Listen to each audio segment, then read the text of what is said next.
Voy a hablarte, no, ya está, salió ahí el tema. El tema de hoy es sigue adorando. Sigue adorando. Y es una exclamación de sigue adorando. Dile al que está a tu lado, sigue adorando. Y luego voltea con el otro y dile, sigue adorando. Y luego dite a ti mismo, sigue adorando. Quiero que leamos el Salmo número 34. Salmo número 34, en el verso 1, que dice así, me gustaría que lo leyéramos todos, está en pantallas, y vamos a leerlo. Dice, alabaré al Señor en todo tiempo, y a cada momento pronunciaré sus alabanzas. El rey David escribe este salmo, y el rey David es una persona que sabe perfectamente y entiende perfectamente de qué vamos a hablar el día de hoy. Por eso escribió este salmo. Y si tú te fijas, el rey David no dice, adoraré cada que me vaya bien, ¿verdad que no? No dice tampoco, adoraré cada que las cosas me resulten favorables, no, ¿verdad? No dice, adoraré cada que me convenga. Tampoco dice, adoraré en todo tiempo. Y si tú conoces la vida del rey Saúl, no es mi tema, pero quiero ponértelo a modo de introducción. Si tú conoces su vida, tú debes saber que el rey David era una persona que vivía en constante adoración. No importaba la circunstancia, su corazón, su actitud eran de constante adoración y de constante alabanza a Dios.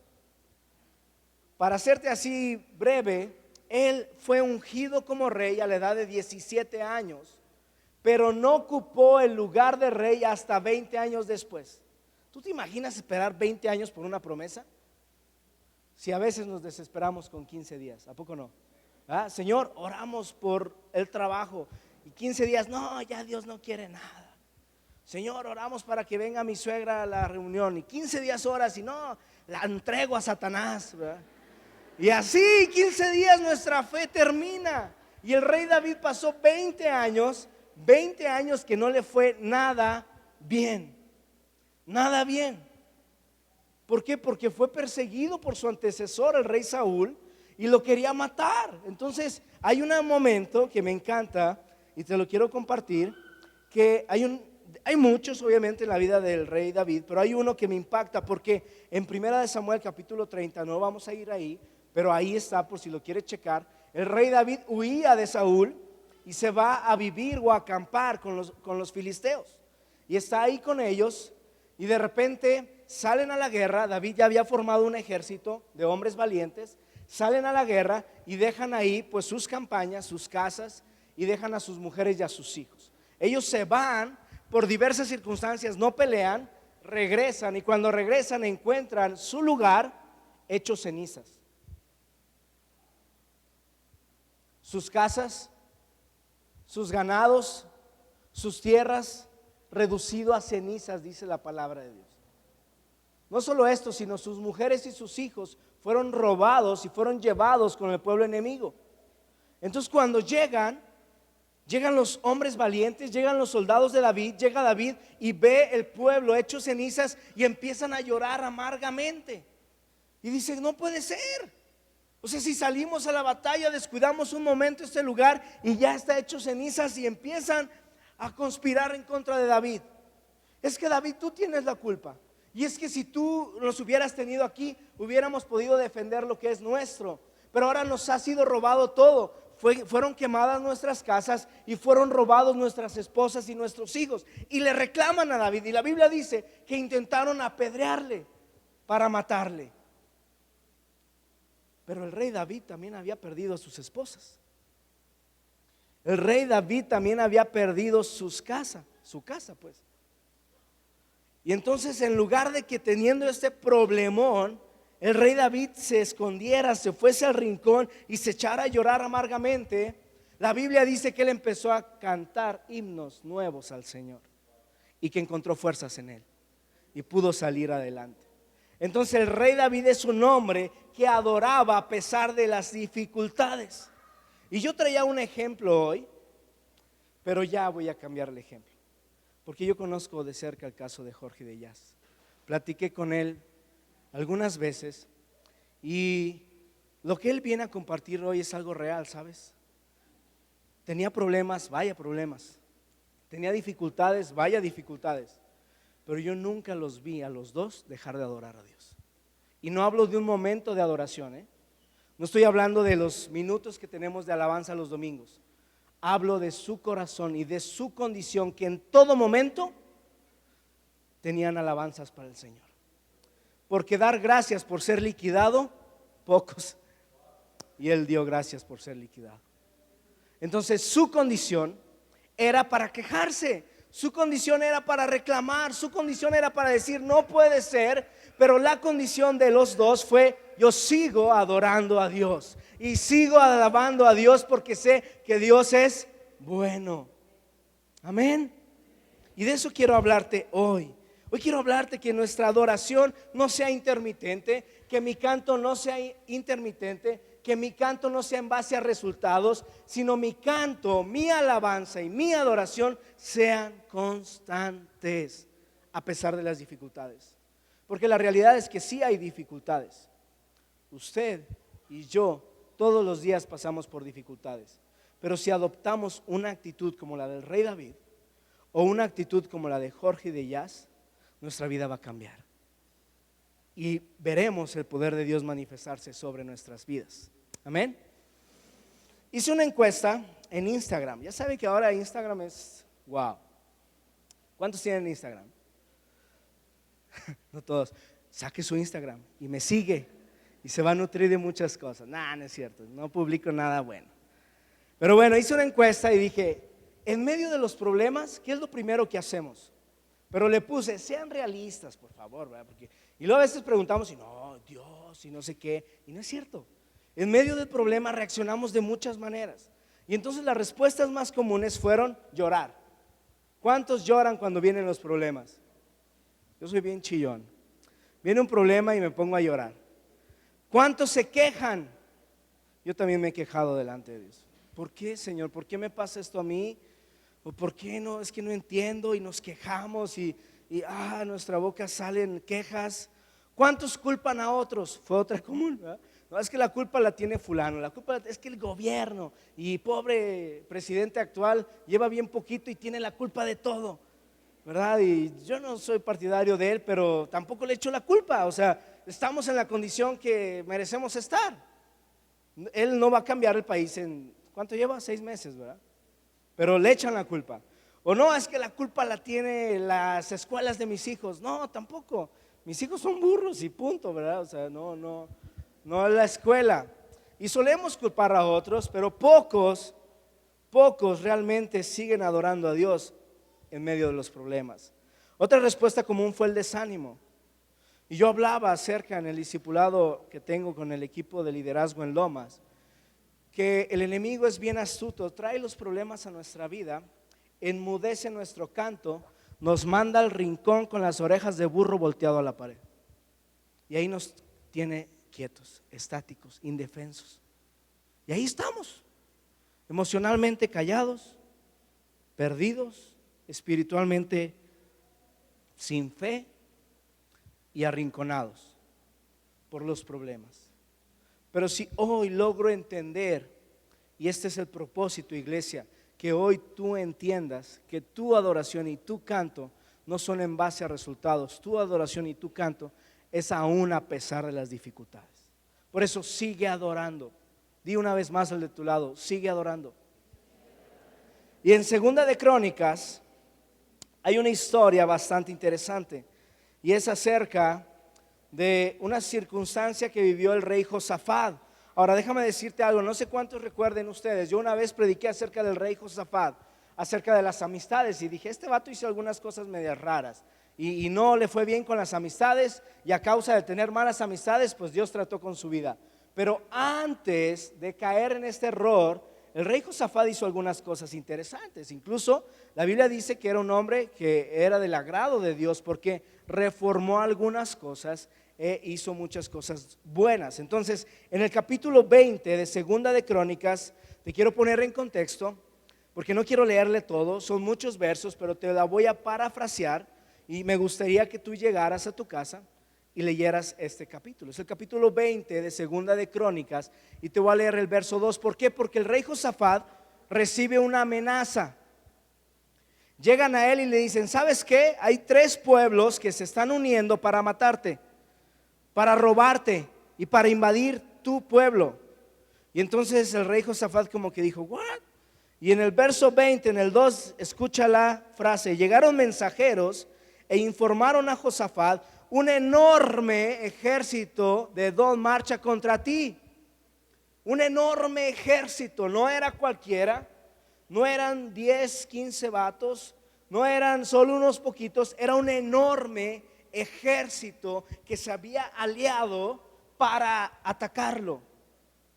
El rey Josafat no se puso a llorar, el rey Josafat no se escondió como burrito en la esquina. El rey Josafat oró al Señor y el Señor respondió a través de la vida de un profeta y le dijo lo siguiente. Escucha el verso 15. Está hablando el profeta y dice: escuchen, habitantes de Judá y de Jerusalén, escuche, rey Josafat, esto dice el Señor: no tengan miedo, no se desalienten por este poderoso ejército, porque la batalla no es de ustedes, sino de Dios. Y dice: mañana marchen contra ellos, los encontrarán subiendo la cuesta de Cis al extremo del valle que da al desierto de Jeruel. Sin embargo, ustedes ni siquiera tendrán que luchar. Tomen sus posiciones, luego quédense quietos y observen la victoria del Señor. Él está con ustedes, pueblo de Judá y de Jerusalén. No tengan miedo, ni se desalienten. Salgan mañana contra ellos, porque el Señor está con ustedes. Amén. ¿Sabe qué? Me voy a quitar la chamarra. Como que no, aquí no se da esto. Ya me dio calor. Entonces dice el verso 18: entonces el rey Josafat se inclinó rostro en tierra, y todo el pueblo de Judá y de Jerusalén hizo lo mismo en adoración al Señor. Después los levitas de los clanes de Coat y de Coré se pusieron de pie para alabar a viva voz al Señor Dios de Israel. Temprano a la mañana siguiente, el ejército de Judá salió del desierto de Tecoa. De camino, el rey Josafat se detuvo y dijo: escúchenme, habitantes de Judá y de Jerusalén, crean en el Señor su Dios y podrán permanecer firmes. Créanle a sus profetas y tendrán éxito. Después de consultar con el pueblo, el rey nombró cantores que caminaran delante del ejército, cantando al Señor y alabándolo por su santo esplendor. Esto es lo que cantaban: den gracias al Señor, su fiel amor perdura para siempre. Cuando comenzaron a cantar y dar alabanzas, el Señor hizo, y esto está padrísimo, el Señor hizo que los ejércitos de Amón, de Moab y del monte Seir se comenzaran a luchar entre sí. Los ejércitos de Moab y de Amón se volvieron contra de sus aliados, y después de destruir al ejército de Seir se empezaron a atacar entre sí. De modo que cuando el ejército de Judá llegó al puesto de observación en el desierto, no vieron más que cadáveres hasta donde alcanzaba la vista. Ni un solo enemigo había escapado con vida. ¿Qué tal? ¿Qué tal esta historia? Hay una guerra, viene un ejército, un enorme ejército, a atacar al pueblo de Israel. El pueblo de Israel dice: hey, la batalla no es nuestra, es del Señor. Mi fe no está en nuestro ejército, en nuestras armas, porque no nombraron soldados para ir al frente de la batalla. ¿Qué nombraron? Cantores. ¿Tú te imaginas? O sea, en vez de escoger a Chícharo, a Héctor, a Toño así al frente para que vayan peleen, escogen a Luis, a Fer Vega y a Ale. Cántenle a Dios. O sea, en vez de mandar a los fuertotes, a los que saben pelear, mandan a los que saben cantar. Adoren al Señor en medio de esa dificultad, en medio de ese problema, y Dios les dará la victoria. Y vaya victoria, ¿por qué? Porque de repente tú te puedes imaginar del otro lado, estás viendo al ejército de Israel, los ves cantar y dices: ¿y estos locos qué les pasa? O sea, los vamos a matar, y vienen cantando, y vienen danzando, y vienen adorando, y tú con la espada así. Pero luego de repente como que ya te confundes, ya no sabes quién es de tu bando, y se empiezan a matar unos con otros, y cuando llega el ejército, ni un solo enemigo con vida.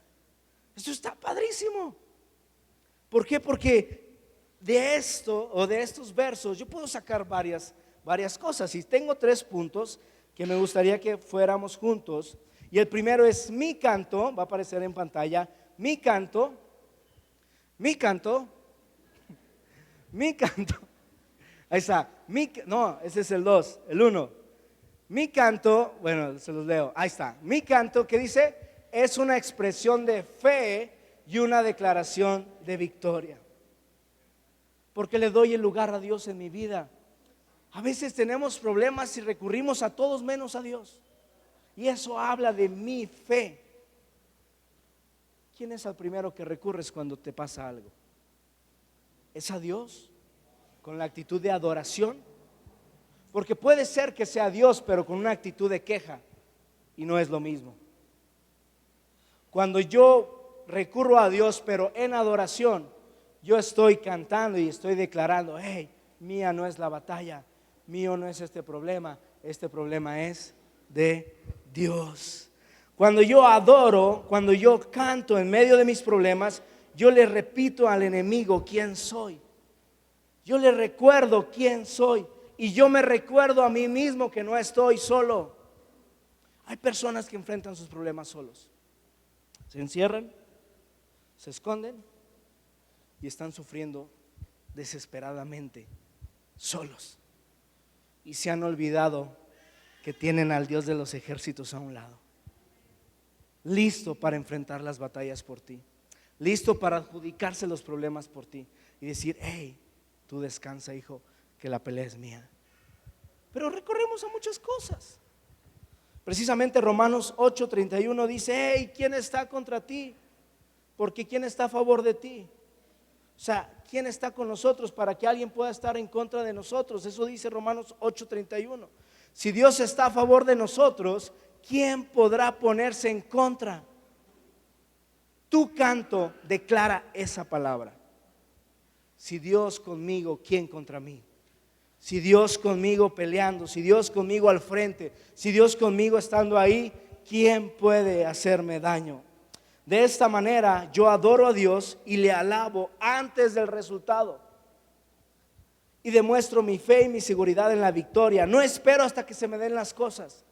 Porque hay ocasiones que adoramos solo cuando salimos victoriosos. Y entonces sí, wow, amén, aleluya, sí, Dios pudo y esto y lo otro. Pero antes estábamos temblando de miedo. Y todos sin fe, temerosos, arrinconados. Pero no, yo adoro a Dios antes de las batallas. Y de esa manera anticipo el resultado. Ya sé que tengo un problema, ya sé que hay un ejército en mi contra. Yo adoro a Dios y ya sé que la victoria la voy a obtener. Porque la victoria es por medio de lo que Dios hace en mi vida. La pelea es de Dios, la victoria es nuestra.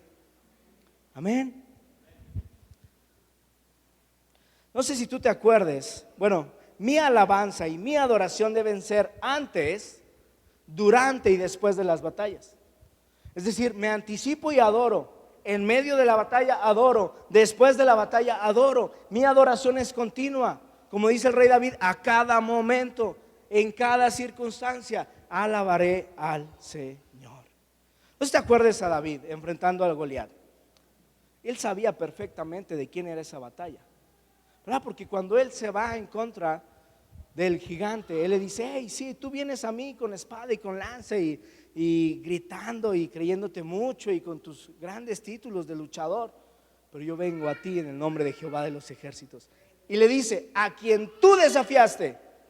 Es decir, no me desafiaste a mí, no desafiaste al pueblo de Israel, desafiaste al Dios de los ejércitos y te metiste con él y te va a ir muy mal. El rey David sabía perfectamente de qué se trataba esto. Yo quiero animarte a que cuando vengan los problemas no te escondas, no te achiques, no tengas dudas, sino créele a Dios, cántale a Dios, adora a Dios, y de esa manera anticiparás las victorias, porque Dios está contigo. Amén. Número 2, mi adoración y mi canto producen esperanza y ánimo en mi vida, incluso aún en medio de las dificultades. En medio de los problemas normalmente no sabemos qué hacer, no sabemos a quién recurrir y normalmente nos preguntamos: ¿quién puede sacarnos de esta? Hay muchas personas que tienen un problema y el típico: háblale a mi compadre que trabaja en gobierno. y Él nos va a sacar de esta. Y con el gobernador, Él se conoce y se codea y se van de parranda, Él me va a ayudar. Tu compadre, ni se acuerda de ti. El gobernador ni lo conoce. Trabaja en gobierno, sí, pero en una dependencia ya bien escondida, no tiene nada, y tú recurres a él. O cuando recurren, vamos con mi vecina, la que es bruja, y para que me eche los pirules y una barridita. Entonces recurres a otras cosas en vez de recurrir a Dios. O cuando viene un problema financiero y ni modo, esposa, vamos a tener que empeñar los videojuegos de los niños, vamos al monte de piedad, ya Dios nos suplirá. No, en medio de tus problemas adora a Dios y producirá esperanza en tu vida y ánimo. Porque la realidad es que no tenemos tanto ánimo en medio de los problemas. A veces no tenemos ni fe en medio de los problemas, pero mi adoración me recuerda a mí mismo quién es mi Dios. No sé si te ha pasado que a veces, a mí sí, a veces no tengo palabras para estar delante de Dios. No tengo canto, no tengo oración y a veces ni fe. Pero voy delante de Dios, pongo una canción y de repente ya van 3 canciones y estoy adorándolo con todo mi corazón.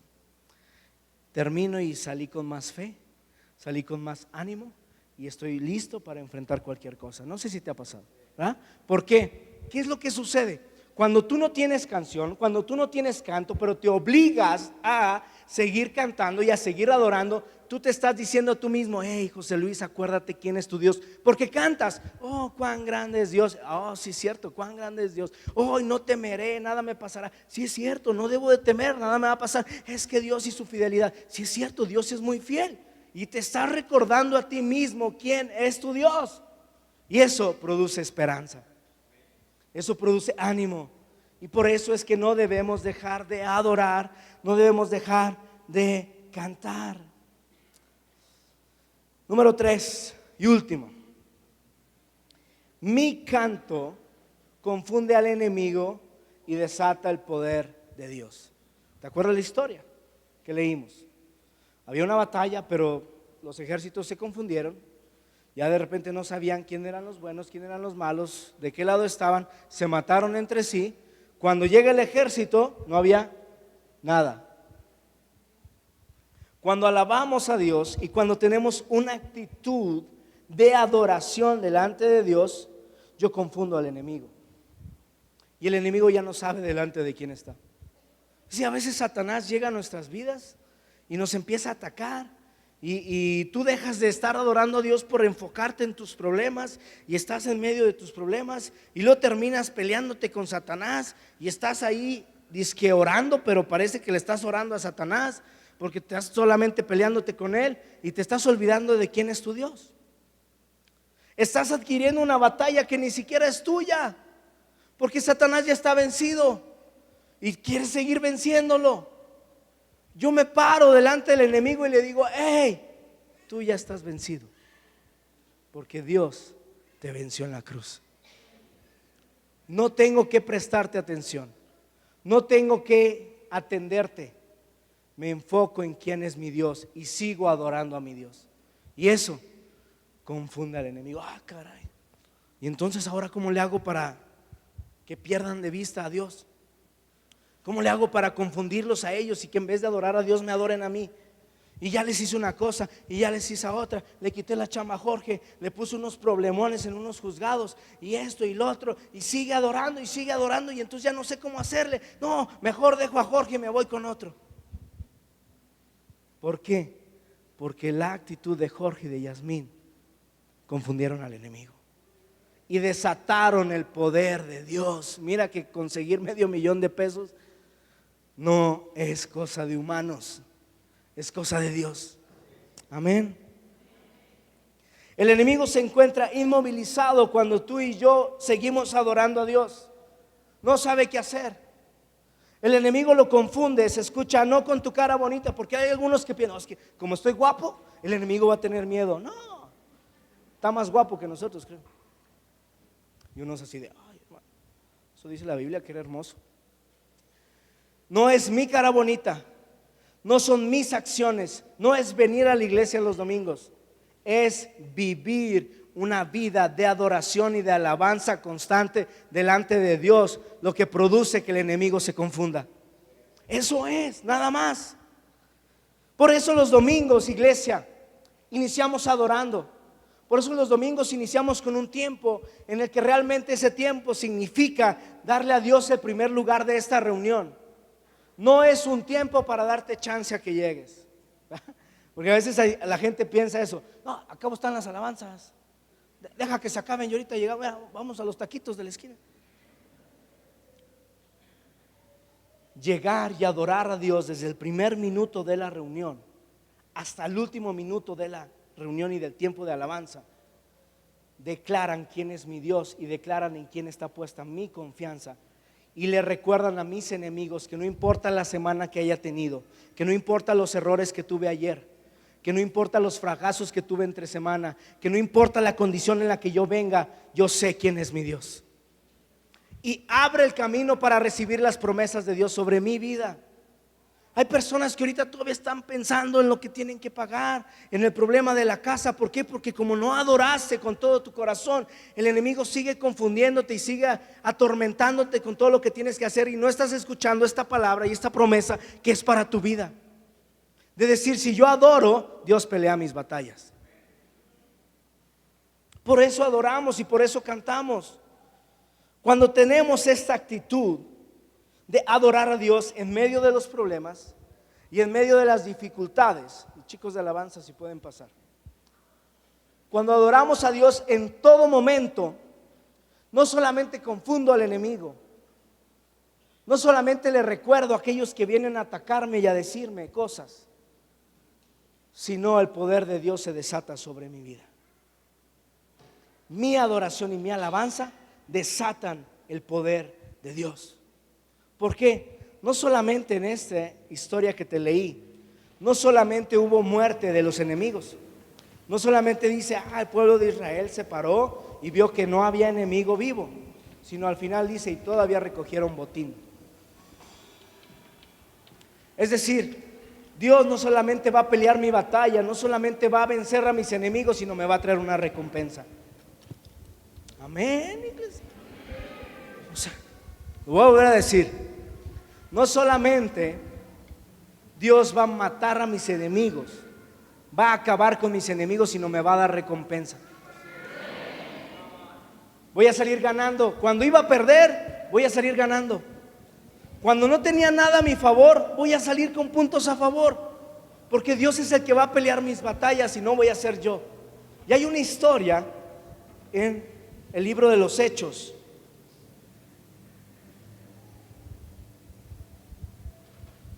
capítulo 16,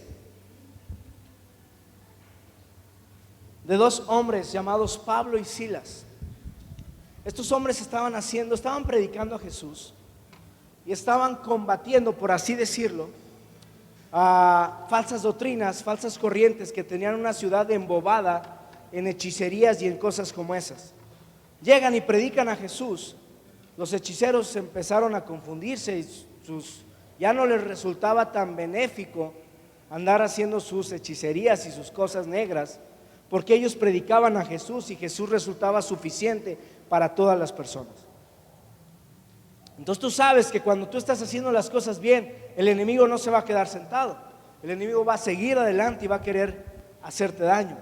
A estos hombres los meten a la cárcel y escucha lo que dice el capítulo 16 en el verso 22. Enseguida se formó una turba contra Pablo y Silas. Es un pleito. Y los funcionarios de la ciudad ordenaron que les quitaran la ropa, que los golpearan con varas de madera, los golpearon severamente y después los metieron en la cárcel. Y le ordenaron al carcelero que se asegurara de que no escaparan. Es que si no hay teclado no hay unción.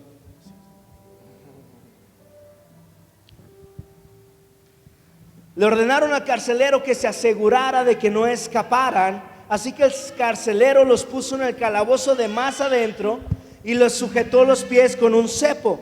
Era como una trampa. Déjame decirte algo, este lugar no debió haber sido nada bueno. les advirtieron es: ponlos en el peor lugar, asegúrate que no se escapen.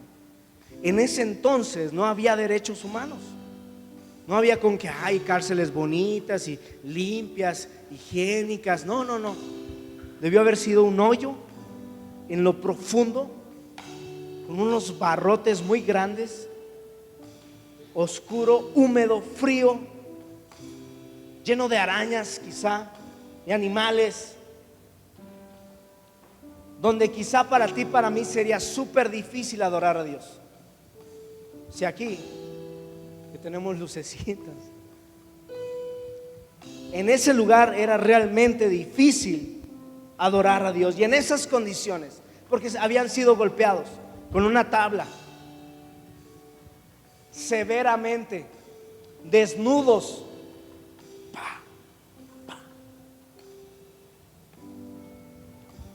Pero Pablo y Silas vivían una vida como la del rey David. Pablo y Silas vivían una vida como la de Jorge, de Jazz. Y dice en el verso 25: alrededor de la medianoche, Pablo y Silas estaban orando y cantando himnos a Dios, y los demás prisioneros escuchaban. De repente hubo un gran terremoto y la cárcel se sacudió hasta sus cimientos. Al instante todas las puertas se abrieron de golpe y a todos los prisioneros se les cayeron las cadenas. El carcelero se despertó, vio las puertas abiertas de par en par, dio por sentado que ya los prisioneros se habían escapado, sacó su espada y se iba a matar. Del terror que estaba viendo, de las cosas que estaba viendo. Un terremoto, las puertas abiertas. Seguramente Pablo y Silas ya se pelaron. Me voy a matar. Y llega Pablo y le dice: hey, tranquilo, aquí estamos. Dice, pero Pablo le gritó: detente, no te mates, estamos todos aquí. El carcelero entonces pidió una luz y corrió al calabozo y cayó temblando ante Pablo y Silas. Después los sacó y les preguntó: señores, ¿qué debo hacer para ser salvo? Fíjate la pregunta: ¿qué debo hacer para ser salvo? Él no preguntó: ¿qué está pasando? ¿Cómo le hiciste para romper las cadenas? ¿Cómo le hiciste para que temblara la tierra? ¿Cómo le hiciste para abrir las puertas de par en par? Él le preguntó: ¿qué debo hacer para ser salvo? Sabía que esto era de Dios. Sabía que no existía algo a qué atribuírselo más que al poder de Dios. ¿Qué debo hacer para ser salvo?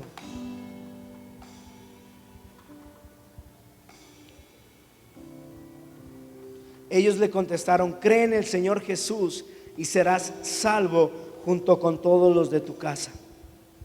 Y le presentaron la palabra del Señor tanto a él como a todos los que vivían en su casa.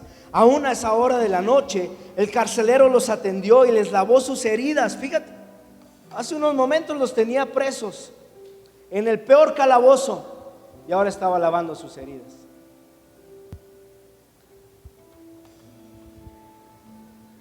Dice, enseguida ellos lo bautizaron a él y a todos los de su casa.